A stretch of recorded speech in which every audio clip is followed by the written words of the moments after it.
సముద్రాల్లో 3 రకాల చేపలు ఉంటాయండి. ఒక రకపు చేపకి అసలు ముల్లే ఉండదు.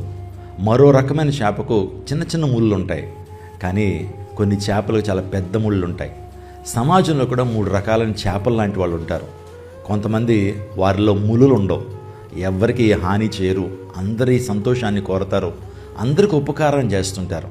కొంతమందిలో చిన్న చిన్న ముళ్ళులు ఉంటాయి, ఆవిడ చిన్న చిన్న సమస్యలను క్రియేట్ చేస్తారు, ఇబ్బంది కలుగు చేస్తూ ఉంటారు. కానీ కొంతమంది ఉంటారు, పెద్ద ముళ్ళు ఈ చేపకి ఏ రీతిగా ఉంటాయో పెద్ద ముళ్ళతో గుచ్చేసి వెళ్ళిపోతారు, సమస్యను క్రియేట్ చేస్తారు. కాబట్టి మన జీవితాల్లో ప్రభుని యేసుక్రీస్తు ప్రభు కోరుతుంది ఏంటంటే, చేతనైతే మేలు చేయి, లేకపోతే మౌనంగా ఉండు, నీ పొరుగువాని కూడా నీ శత్రువును కూడా ప్రేమించు, ఏ ఒక్కరికి హాని తలపెట్టద్దు, వీలైతే మేలు చేయి, లేకపోతే మౌనంగా ఉండు, వీలైతే అందరినీ ప్రేమించు, అందరితో కూడా సమాధానం కలిగి ఉండడానికి ప్రయత్నం చేయి, క్షమాపణ అనేటువంటి మనస్సు కలిగి ఉండు.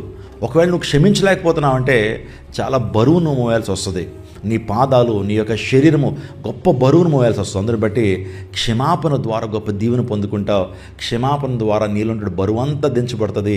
ప్రతిరోజు సంతోషంగా ఆనందంగా నువ్వు జీవించాలంటే ప్రజలను క్షమించడం ద్వారా ఆనందాన్ని నువ్వు పొందుకుంటావు. కాబట్టి ఏ రకపు చేపగాను ఉన్నావు ఆలోచన చేసుకో.